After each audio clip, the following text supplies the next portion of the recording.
My name is Daniel Lugo, and I believe in fitness. Poor people. Mr. Dougal, are you currently using steroids? Video kali ini saya akan menceritakan sebuah kisah nyata dari film yang berjudul Pain and Gain 2013. Ceritanya sih tentang kasus penculikan sekaligus pemerasan oleh kelompok noob bernama Geng Sanjim, yaitu kelompok binaragawan yang di dalamnya beranggotakan orang-orang konyol yaitu Daniel, Adrian, dan juga Paul. Dengan modal otot yang besar, mereka cukup yakin nih guys, rencana untuk merenggut pundi-pundi kekayaan seorang miliarder bernama Victor akan menjadi mudah. Namun tanpa diduga guys, ternyata rencana tak berjalan mulus. Ya begitulah, ototnya aja yang gede tapi otaknya agak kurang. Oke deh, sebelum dimulai pasang dulu headsetnya, jauhi keramaian, dengarkan baik-baik dan kita mulai aja ceritanya. Berawal di Miami, Florida pada tahun 94. Di mana Danny Lugo baru saja dibebaskan setelah menjalani penahanan akibat kasus penipuan yang telah dilakukannya. Tak lama setelahnya, ia pun kemudian melamar di tempat fitness bernama Sun Gym. John sebagai pemilik gym ternyata tak mempermasalahkan kalau Daniel mantan narapidana. Yang penting untuknya, Daniel mampu meningkatkan jumlah member di gym tersebut. Daniel yang memang jago dalam melobi tentu saja menyanggupi, bahkan ia berjanji dalam 6 minggu ia yakin bisa membuat Sun Gym ini ramai pengunjung. Dan singkat cerita, berkat semua kerja kerasnya, Daniel pun akhirnya mampu membuat jumlah membership Sun Gym ini meningkat pesat menjadi 3 kali lipat. Atas pencapaiannya tersebut, tentu aja membuat John si pemilik gym untung banyak. Namun berbeda dengan dirinya yang sama sekali tidak kunjung ada perubahan. Seperti tagihan menumpuk, cicilan yang semakin banyak, bahkan ia pun tak mampu untuk mendekati member wanita yang ada di sana. Hal tersebut terkadang membuat Daniel cukup stres, hingga suatu ketika Daniel merasa hidupnya harus berubah setelah ia tergiur oleh ucapan dan gaya hidup dari seorang member baru bernama Victor. Victor ini adalah seorang kaya raya guys, dengan usahanya yang maju pesat dalam bidang saham. Keinginan Daniel menjadi semakin terpacu setelah ia mendengar pidato dari John Woo, yaitu seorang motivator sukses dan berhasil menjadi seorang miliarder. Dalam sebuah seminarnya, ia pun mengatakan bahwa seseorang akan sukses hanya dengan 3 poin, yaitu yang pertama menetapkan tujuan, yang kedua membuat rencana, dan yang ketiga adalah segera melakukannya. Get a plan and get up off your ass. Setelah dipikir bolak-balik, akhirnya muncullah keinginan di benak Daniel untuk memeras Victor sekaligus mendapatkan harta dengan cara menculiknya. Untuk melakukan aksinya tersebut, Daniel pun mulai mencari partner untuk memuluskan rencananya. Dari mulai merekrut Adrian, seorang teman yang biasa berlatih bersama. Dan satu lagi, Paul, seorang mantan narapidana yang juga seorang pecandu kokain yang saat ini telah tobat dan menghabiskan waktu di gereja. I can't do right now. I just got out of prison. That's fear, Paul. Setelah semua diungkapkan, si Paul ini tampak keberatan setelah mengetahui rencana Daniel untuk memeras Victor. Karena tentu aja baginya ini merupakan sebuah tindakan ilegal dan ia pun baru saja dibebaskan dari penjara. Namun berbeda lain halnya dengan si Adrian, walau ia bukan seorang penjahat, namun Daniel ini adalah sahabat terbaiknya. Maka dari itulah rasanya sangat berat kalau ia sampai harus menolak ajakannya. Apalagi ia pun harus mendapat uang untuk membeli sebuah obat yang dapat membuat kemaluannya hidup kembali guys. Singkatnya impoten gitulah. Setelah memutuskan menolak ajakan Daniel, keesokan harinya tanpa diduga Paul pun memilih untuk bergabung. Semua itu karena Paul mendapat perlakuan kurang menyenangkan dari seorang pendeta yang berniat cabul terhadapnya. Untung saja guys, hal itu nggak kejadian karena Paul pun langsung menghajar pastor tua itu sampai babak belur. So, what can I do you for? Akhirnya rencana pun dimulai, yaitu dengan membeli peralatan terlebih dahulu. Adrian dengan gaya jagoannya langsung meminta senjata terbaik yang bisa melumpuhkan musuh. Tapi ujung-ujungnya guys, yang jadi mereka beli cuma alat setrum aja, dan parahnya langsung dicoba sama si pemilik toko. Strategi pun mulai dipersiapkan dan Daniel dengan yakinnya mulai menjelaskan setiap detail rumah Victor. Dengan pakaian serba lengkap, udah kayak mau menggerebek gembong narkoba aja guys. Mereka mulai mengendap-endap dan sialnya si Victor lagi ngadain acara sahabat. Mereka pun tentu aja kaget dong dan tanpa aba-aba langsung aja balik arah kembali pulang. Esok harinya rencana penangkapan itu kembali dibuat, di mana mereka berniat untuk melakukan penangkapan langsung saat Victor akan masuk ke mobil. Dan lagi-lagi rencana matang tersebut harus berakhir gagal saat Paul justru salah mengincar mobil dan Victor pun akhirnya lolos lagi. You got the wrong BMW? True exactly. Tak ingin rencana kembali gagal, Daniel akhirnya memilih untuk tidak mengikut sertakan Paul dalam penangkapan selanjutnya. Dan benar saja, rencana tersebut akhirnya berhasil karena dengan cukup mudahnya Victor pun bisa mereka lumpuhkan dengan sengatan listrik dan langsung dibawa ke markas mereka. Agar wajah mereka tak bisa dikenali guys, Paul pun segera menutup mata Victor dengan lakban dan mengikatnya di salah satu kursi yang ada di sana. Namun karena si Victor ini terus merengek-rengek, rencana mereka untuk menculik tanpa kekerasan pun menjadi tidak berlaku lagi dan akibatnya Daniel pun hilang kendali. Dan hal itu berakibat cukup fatal karena kemudian Victor mampu mengenali Daniel dari bau keringatnya. I just want everything you have. Esok harinya, Paul pun segera ditugaskan untuk pergi ke kantor Victor mengambil surat-surat penting serta mengambil apa saja yang dianggap cukup berharga. Bahkan setelahnya, demi keamanan, Daniel pun meminta Victor untuk menelpon keluarganya dan meminta istri beserta anaknya untuk pulang ke kampung halaman. Alright, we're good here. HG, you got first watch. Agar tidak dicurigai, Daniel pun menyarankan untuk bergantian berjaga dan sisanya melakukan rutinitas seperti biasa, bekerja atau melakukan kesibukan lainnya. Tepat di hari ketiga, Victor kembali merengek-rengek minta minum. Paul yang saat itu memang berjaga langsung saja mendatanginya. Rupanya si Victor ini yang memang kental dengan agama Yahudinya agak sedikit nyambung dengan Paul yang juga sedang mendalami agama. Bahkan di saat itu juga Paul langsung memasukkan Victor ke agamanya. Dari sanalah setiap giliran Paul berjaga ia pun selalu mengurus Victor dengan baik. Memberi makan, mencukur, bahkan juga membacakan cerita. Tepat di hari ke-9, Daniel pun datang dan menyuruh Victor menandatangani surat transfer uang. Namun rupanya Victor tetap menolak. Tapi ya karena terus-terusan disiksa mau tak mau, Victor pun memberikan tanda tangan dan Daniel pun langsung menuju ke bank untuk mencairkan dokumen transfer. Tapi ternyata guys, petugas bank tidak bisa melakukannya karena pengesahan dokumen itu memang harus disaksikan langsung oleh notaris umum.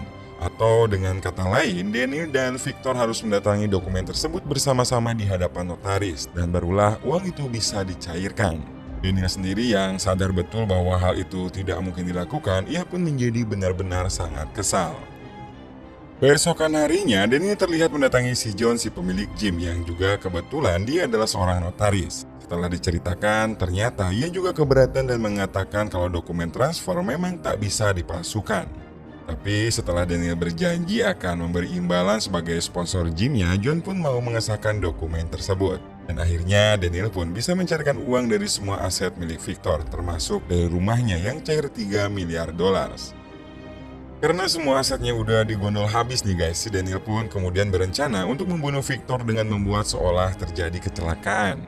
Saat sampai di suatu tempat, Victor yang memang sudah dibuat mabuk dulu langsung diseret masuk ke dalam mobil dan setelahnya mobil itu pun melaju kencang. Sayangnya rencana itu gagal guys karena ternyata si Adrian sebelumnya telah memasang sabuk pengaman. Dengan kecewanya, Daniel pun kembali menyuruh Adrian untuk membawa bensin dan berniat langsung membakarnya. Kali ini gak mungkin gagal nih guys, secara mobil udah meledak dan mereka pun dengan tenangnya langsung pergi dari sana. Ajaib bener emang si Victor, punya nyawa banyak kayaknya. Ternyata ia selamat guys, bahkan saat akan ditabrak pun nyatanya hanya terserempet saja.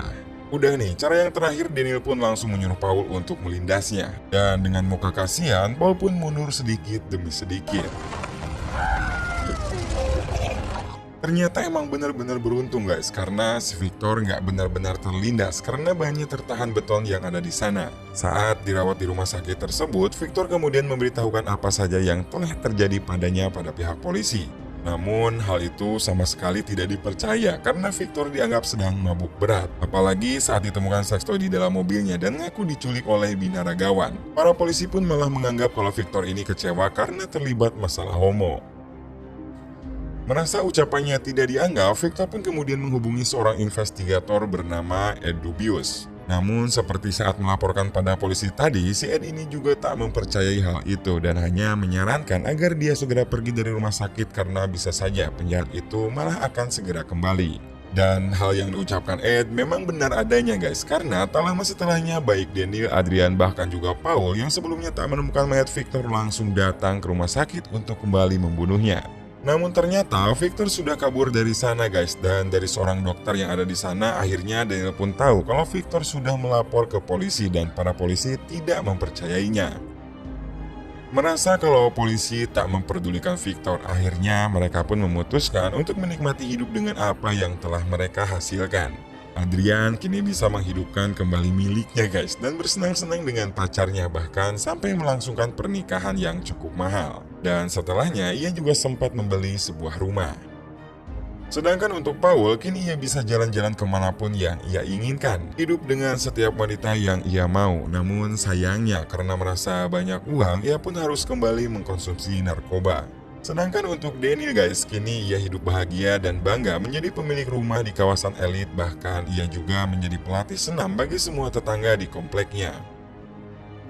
Tanpa mereka sadari, di sisi lain, Ed justru berubah pikiran dan terlihat menemui Victor untuk mulai menyelidiki kasus yang menimpanya. Ed juga bahkan terlihat datang ke berbagai tempat untuk menanyakan sekaligus mengambil barang bukti berupa salinan dokumen transfer yang pernah dibuat Daniel. Dan lagi-lagi beruntung si Victor karena Ed bersedia bekerja untuknya tanpa harus dibayar sepeser pun. Untuk kembali mendapatkan bukti kuat, Ed akhirnya menyamar sebagai klien dan memilih berlatih di Sun Gym. Daniel sendiri tanpa curiga tampak melatihnya seperti biasa, bahkan mereka pun terlihat cukup akrab.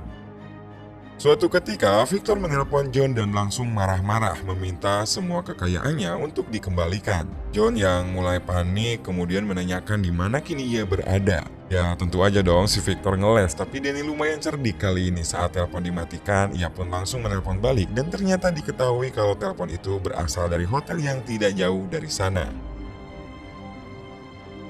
Saat mereka tiba di sana, ternyata Victor sudah tidak ada. Sadar buruannya hilang, mereka pun kembali memilih datang ke tempat Victor menelpon. Dari sana, mereka pun akhirnya tahu kalau Victor telah bekerja sama dengan seorang detektif. Dan setelah melihat fotonya secara langsung, Daniel pun akhirnya sadar kalau dialah orang yang selama ini dilatihnya. Daniel yang marah ditemani Adrian kemudian memutuskan datang ke rumah Ed untuk melakukan pembalasan. Sayangnya nih, nyalinya jadi ciut saat melihat beberapa mobil polisi muncul ke sana. Dan padahal nih, sebenarnya polisi tersebut hanya mengantar Ed karena mobilnya mogok. Tak mau masalah semakin panjang dan ditemukan banyak bukti, akhirnya Daniel pun langsung mengambil catatan-catatan penting yang tersisa dan langsung membakarnya. Namanya juga duit ya guys, lama-lama juga habis. Nah dari sana mereka pun akhirnya berpikir untuk kembali melakukan kejahatan, yaitu menipu raja pornografi bernama Frank Griga. Sesampainya di sana dengan penampilan meyakinkan, mereka bertiga pun mulai melakukan presentasi dan mengatakan kalau investasi telekomunikasi di India akan meroket dan mendapat untung banyak. Ya walaupun sesekali si Adrian salah menampilkan foto istrinya, tapi untung saja guys, si Daniel pintar ngeles dan bisa mengecohnya. Setelah Frank setuju dengan investasi itu, mereka pun kemudian diundang ke rumah Adrian. Namun saat akan menandatangani kontrak kesepakatan, Frank malah kurang percaya dan terjadilah keributan. Daniel yang memang temperamen ini langsung saja menghajarnya hingga tak sengaja. Keadaan pun semakin panik, apalagi pacar Frank langsung histeris dan mengeluarkan senjata. Untung saja Adrian langsung menyuntikkan obat penenang kuda yang dimilikinya. Lalu saat pacar Frank kembali tersadar, Daniel pun segera menanyakan nomor berangkas tempat Frank menyimpan semua uangnya. Dan setelah apa yang diinginkannya berhasil didapat, mereka pun kembali berbagi tugas. Daniel dan Paul akan mengambil berangkas serta Adrian ditugaskan untuk membersihkan semua kekacauan sebelum istrinya pulang kerja. Sayangnya setelah sampai nomor berangkas tersebut ternyata salah guys. Dan saat kembali ingin menanyakan, ternyata si wanita itu udah mati. Karena Adrian ternyata telah menambah dosis obat bius kuda itu sampai dia benar-benar overdosis. Daniel tentu aja bingung guys, akhirnya memilih cari aman dengan menyembunyikan mayat kedua orang itu ke markas. Dan setelahnya ia pun berencana untuk memutilasi mereka. Setelah semua peralatan siap, mereka pun langsung menempatkan mayat-mayat itu di lantai beralaskan plastik. Karena Paul nggak berani memotong, akhirnya ia pun ditugaskan untuk membakar potongan tangan dan kaki agar sidik jarinya benar-benar tak bisa dikenali lagi. Dan gokilnya guys, si Paul ini malah ngebakar itu di luar markas. Udah kayak lagi manggang babi bakar aja kayaknya. Setelah semua benar-benar terpotong habis, akhirnya mereka pun melanjutkan pekerjaannya dan membuang seluruh potongan mutilasi ke tengah kali dengan cara memasukkannya ke dalam drum. Di sisi lain, Ed yang kini telah bekerja sama dengan polisi kembali menemukan fakta tentang hilangnya Frank dan sang pacar. Ed yang sudah tahu betul apa yang terjadi kemudian menegaskan kalau mereka pastinya telah dibunuh.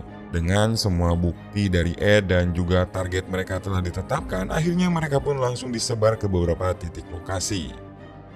Dari mulai John yang saat itu sedang mengadakan acara kontes binaragawan, dilanjutkan Adrian yang saat itu sedang mandi, dan Paul yang ditangkap ketika ia merenungi semua kejahatan di gereja. Kecuali Daniel yang saat itu berhasil lolos dengan menaiki perahu milik Victor. Namun di sini Ed pun meyakini saat uangnya habis, Daniel akan keluar sendiri dan ia akan mudah ditangkap. Ungkapan Ed justru malah disanggah keras oleh Victor karena ternyata ia masih punya uang simpanan di luar negeri dan bisa saja Daniel pun kembali mengambilnya. Seperti yang telah diduga guys, ternyata Daniel memang benar-benar berangkat ke Bahama untuk menutup semua tabungan dan mengambil semua uang milik Victor, termasuk kotak simpanan yang selama ini sangat dirahasiakan. Saat itulah Ed dan beberapa polisi akhirnya berhasil memergoki Daniel. Kejar-kejaran pun tak terhindarkan hingga Daniel pun akhirnya berhasil ditangkap setelah kakinya tertembak dan ditabrak mobil oleh Victor. Setelah semua geng San Jim berhasil diamankan, Daniel, Adrian, dan Paul akhirnya diadili. Daniel pun dihukum seumur hidup sama halnya dengan Adrian. Sementara untuk Paul hanya dihukum 15 tahun penjara ditambah masa pelayanan selama 7 tahun. Detektif Ed akhirnya pensiun dan tak lagi menerima kasus, dan Daniel walaupun dihukum mati tapi dalam benaknya ia bahagia karena bisa merasakan hidup kaya walaupun sebentar. Dan untuk John sendiri ia dihukum 15 tahun dan akhirnya ia pun meninggal di dalam penjara.